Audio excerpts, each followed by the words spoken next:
College English Test, Band 6, Part 2, Listening Comprehension. Section A, Directions. In this section, you will hear 2 long conversations. At the end of each conversation, you will hear 4 questions. Both the conversation and the questions will be spoken only once. After you hear a question, you must choose the best answer from 4 choices marked A, B, C, and D. Then mark the corresponding letter on answer sheet 1 with a single line through the center. Conversation 1. Welcome to Money Matters, a weekly program that helps you manage your money. Tonight, I'll be talking to Mary Johnson about budgeting. Hello, everyone. There's a magic about money. When it's not planned for, tracked, and kept a record of, it literally disappears. What are some of the steps we can take to prevent this from happening? Well, it's all about keeping track of your money. If you don't do that, you'll never be able to set any goals for your budget or have the discipline to stick to them. That's easier said than done. I read recently that only 41% of Americans adhere to a budget. Yes, but knowing what you earn and what you spend can give you reassurance that you won't get into debt in the first place. You can do this by adding up all of your sources of income you have and writing them all down on a piece of paper. On the same page, write down all of your monthly expenses. I'm always amazed at how much my expenses add up. But designating each item as an income or an expense really helps me have a much better sense of all my spending. Right. Most people have no idea how much they spend each day, let alone each week or month, no matter how careful they are. Next, subtract your monthly expenses from income. If the result's positive, you are living within your means. If the result is a negative number, you're going to have to cut back on your spending. I'm usually a negative number. I just can't resist the allure of all those prestigious goods. Well, it's not a catastrophe, but you do have to make some changes. Try cutting back on those non-essential items. Sell some stuff in your attic, or shop online to avoid unnecessary temptations like chocolate. Failing that, you can always find yourself a part-time job.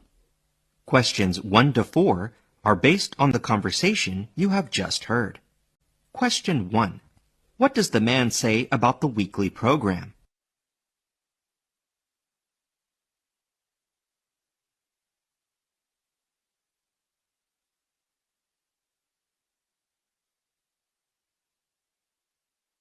Question 2. What did the man read recently?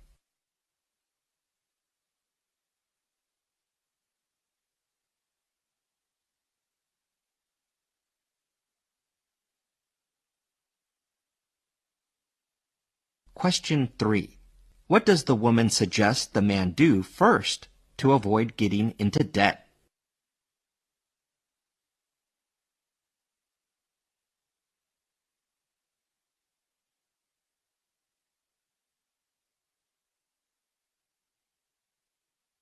Question 4. What does the woman say about online shopping?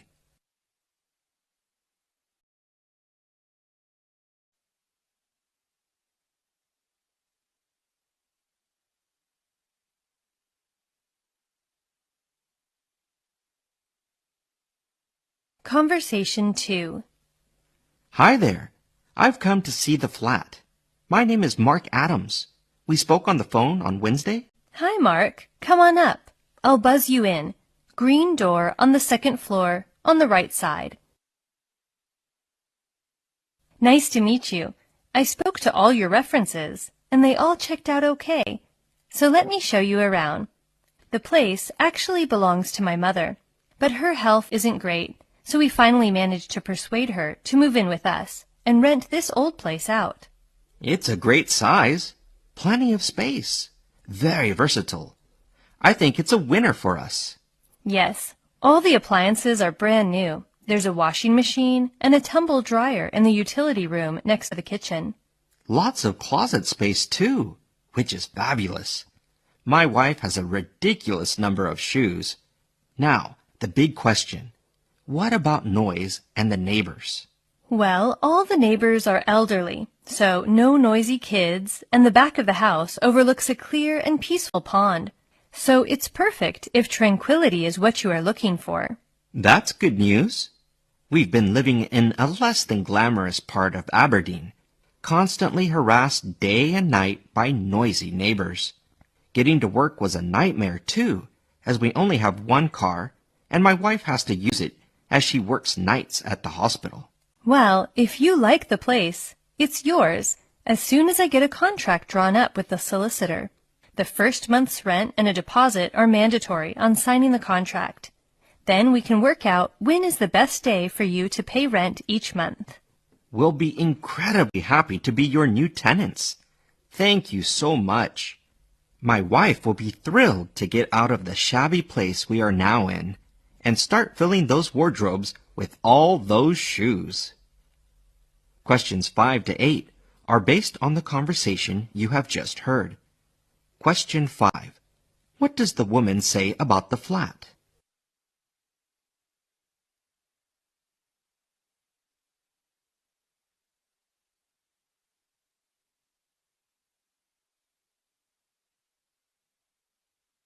Question 6. What is the man's chief consideration in looking for a flat?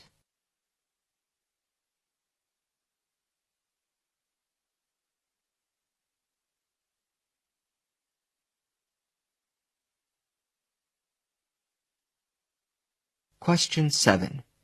What does the man have to do on signing the contract?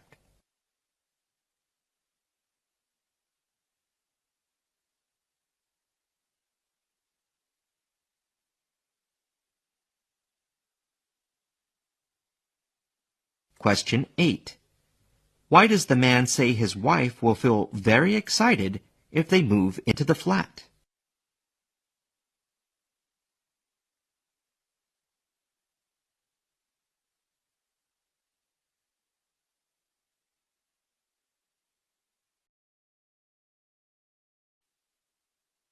Section B. Directions. In this section, you will hear 2 passages.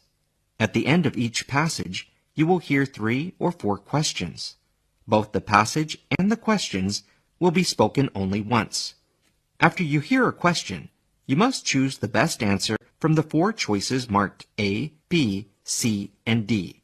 Then, mark the corresponding letter on answer sheet 1 with a single line through the center. Passage 1.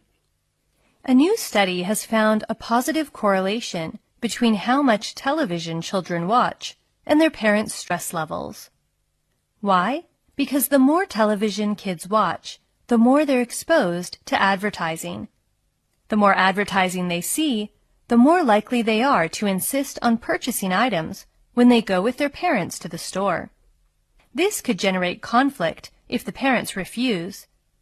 All that, researchers say, can contribute to parents' overall stress levels. What's the solution? Perhaps the most obvious is curtailing screen time. Commercial content is there for a reason, to elicit purchasing behavior. So, parents might want to shut off the TV. Researchers concede that this is easier said than done, so they suggest another option. Parents can change how they talk to their kids about purchases.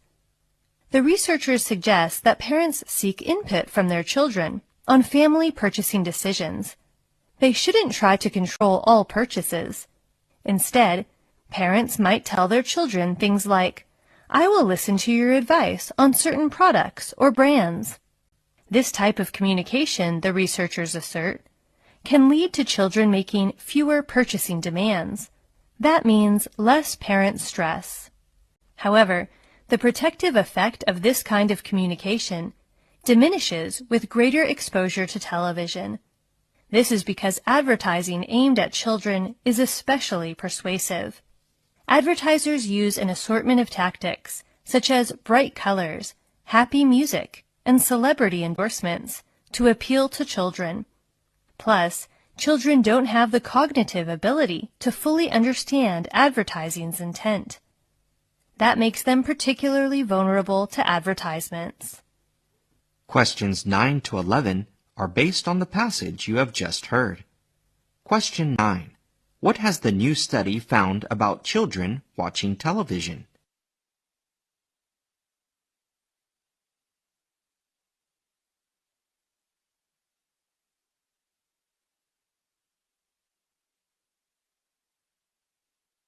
Question 10.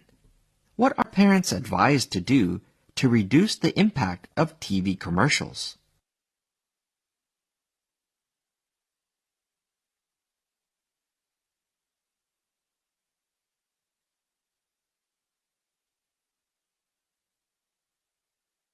Question 11.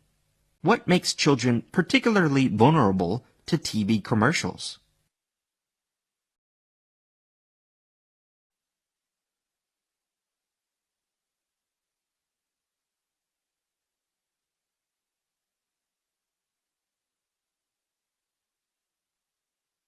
Passage 2. Everyone is supposed to cheer for good guys, and we should only punish the bad guys. But that's not what we always do. Most of the time, we do indeed reward good people. We also often punish people who harm others or who aren't good team players. But sometimes the good guys also get punished or criticized, specifically because they are so good. This seems baffling because it's detrimental to group cooperation. However, the phenomenon has been discovered in multiple fields and it has been found in every society. Why does this happen? Research suggests a simple reason. When one person looks really good, others look bad by comparison. Those others then have an incentive in stopping that person from looking good, especially if they can't or won't compete. After all, we're all judged in comparison with others. When faced with someone better, what can a normal person do? One option is to actively compete. A second option is to bring that person down, that is, to suppress their cooperation or work ethic, infer selfish motives for their actions, or imply real or imagined hypocrisy. Other tactics include attacking them on unrelated dimensions or punishing them outright. Why does this matter? Critics often attack the motives of people who protect the environment, donate money, or work too hard. Such good deeds are dismissed as naive or hypocritical by those who do not perform those deeds. This criticism may ultimately discourage people from doing good deeds. So it's important to recognize these attacks for what they are. Questions 12 to 15 are based on the passage you have just heard. Question 12. What baffling phenomenon is discussed in the passage?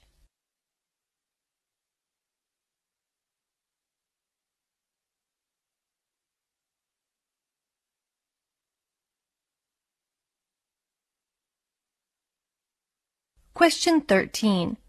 How are we all judged according to the passage?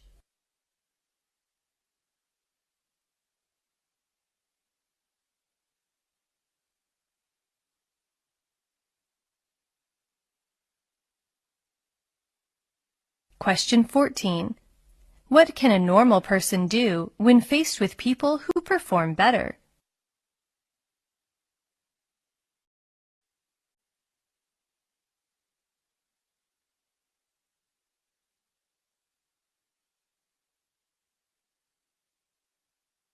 Question 15. What may discourage people from performing good deeds?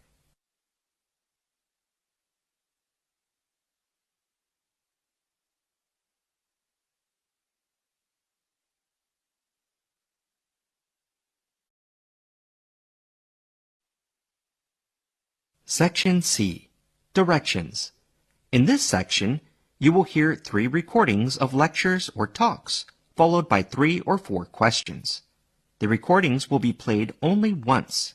After you hear a question, you must choose the best answer from the 4 choices marked A, B, C, and D. Then mark the corresponding letter on answer sheet 1 with a single line through the center. Recording 1. In America, most researchers concede that boys and girls are brought up in different ways, taught different skills, and rewarded for different acts. Women, it is agreed, excel at certain tasks, men at others. There is little argument that some personality traits appear more dominant in one sex than in the other. All of this notwithstanding, gender differences are very much in the media these days. Since the rise of the women's movement, gender role behavior has come under closer scrutiny. How has this affected friendship? How do the sexes differ in their friendship relations? Most preteen children have a best friend who is usually someone of the same sex and similar age. Both sexes share an essentially positive recollection of these childhood friendships. They do not differ in this respect. However, the type of play engaged in during these early friendships is telling of the difference to come. Boys tend to form playgroups that are competitive in nature. Girls' groups more frequently revolve around cooperative enterprises. Thus, at an early age, boys become concerned with trying hard and winning, while girls, by contrast, play house and school, engaging in roles that require complementary support. Speaking of their childhood, men recall being highly responsive to and aware of the gender role opinions of other boys. Girls in preteen years appear to be less susceptible to gender role pressure. It is not until the dating years that women report being concerned with feminine behavior. Males, for the most part, are responsive to the suggestion that their behavior is unmanly at almost any age. These early attitudes, reinforced by social conditioning, continue to play an active part in the friendships of both sexes during adolescence. This is a period when the majority of males once again report a close alliance with same-sex friends. Now, however, with heightened intensity, considerable energy is devoted to competing for position, and a definite undercurrent of competition permeates the relationship. Although in dissimilar fashion, females share equally fragile relationships at this age. For them, the bond of loyalty extends only to the line of romantic involvement. This is most apt to be the case in late adolescence, when dating and relationships with boys take sharp precedence over sisterhood. Actually, dating dilutes the intensity of same-sex friendships for men also. For the majority of us, the moment we begin to date seriously, there's a competition between romance and friendship. Questions 16 to 18 are based on the recording you have just heard. Question 16. What does the speaker say about most preteen children?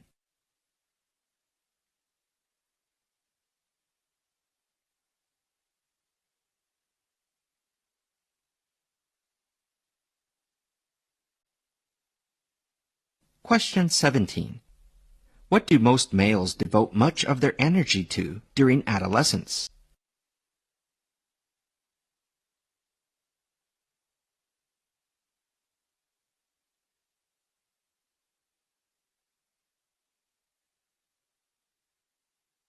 Question 18. What do children do when they reach late adolescence?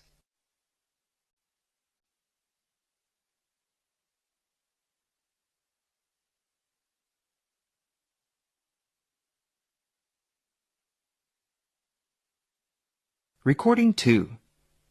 Good afternoon. In today's lecture, we'll be talking about how and when to disclose a disability when applying for a job.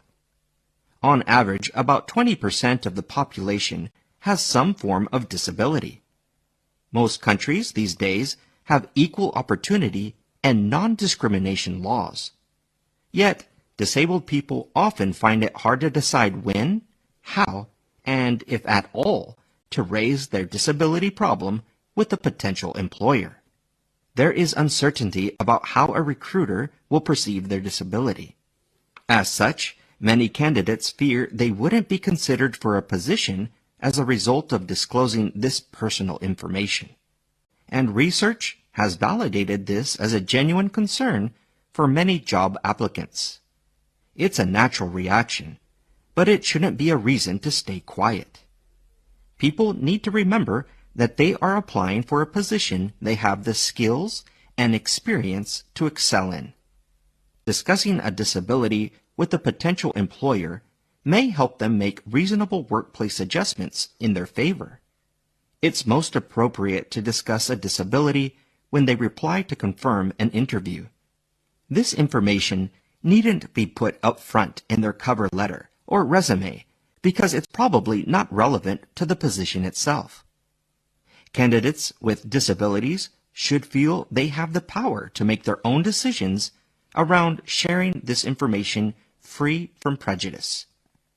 If they find an organization that doesn't celebrate diversity and inclusion, it could say a lot about the company's culture. Perhaps the organization isn't the right fit. It's important for them to remember that they are seeking a manager and employer that's going to be supportive and continue to give them a great employment experience. Companies sometimes offer candidates the chance to disclose disabilities on their application form. But people shouldn't feel restricted by this method or timing. People should avoid sharing the name of their disability or condition. There is always the risk that the recruiter will research information that is inaccurate or irrelevant. If people don't think their disability will impact their ability to perform in the advertised position, then it's entirely their entitlement to choose when and whether to share this information. Questions 19 to 21 are based on the recording you have just heard. Question 19. Why do disabled job applicants feel reluctant to disclose their disability information?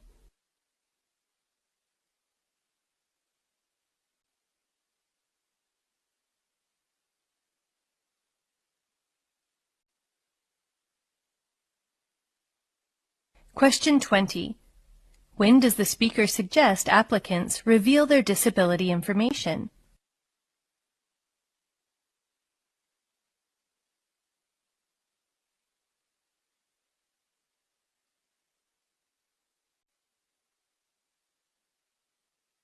Question 21. What are people advised to do when filling out their job application form?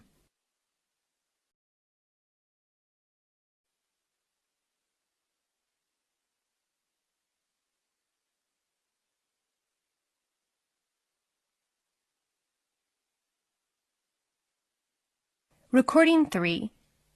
Smartphones distract attention and reduce learning because of their potential to offer activities more inviting than study. But what about background sound alone? A group of American researchers compared students' comprehension of verbal material when reading in the presence of background speech, instrumental music, or general noise. General noise is neutral, such as that from the sound of an air conditioner or fan. Students' scores were most depressed in the presence of background speech. Comprehension was slightly better with the presence of music than with speech. However, when they were asked to identify melodies rather than understand text, background music interfered more. When the background speech was in a language unfamiliar to participants, there was little, if any, hindrance of reading comprehension. British researchers compared the effects of background speech, vocal music, instrumental music, general background noise, and silence on short-term memory. Background speech had the biggest negative effect. Vocal music was slightly more disruptive than instrumental. In general, background noise and silence were least disruptive. It seems the degree of interference from background noise depends on the overlap between the processing required on the task and the processing required to screen out the background noise. The studies suggest that when people read and when they try to remember any verbal material, background speech will inhibit their ability. Instrumental music will have, at worst, a slight effect. When students write essays, however, other research has found it is best to reduce all background noise as much as possible. Not everyone reacts in the same way to distractions. Other studies suggest some aspects of personality may make a difference. The researchers subjected shy, quiet people and confident, outgoing ones to high arousal or low arousal background music, general noise, or silence while asking them to remember words. Everyone performed best in the silent condition, but less sociable people were more negatively affected by each of the distractions. So, when children are reading and trying to incorporate new material, parents could consider allowing some background music, particularly if it is instrumental and their child is the outgoing type. Questions 22 to 25 are based on the recording you have just heard. Question 22. What did some American researchers find about students' reading comprehension in the presence of background noise?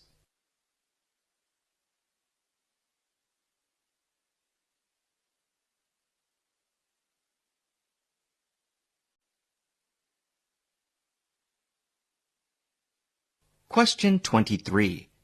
What do we learn from the British researchers about the degree of interference from background noise?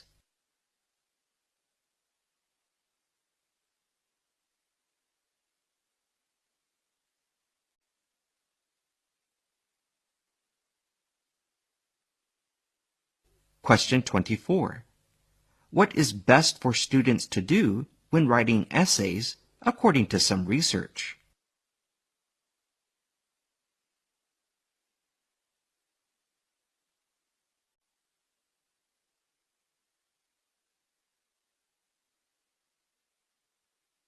Question 25. How do people of different personalities react to distractions according to other studies?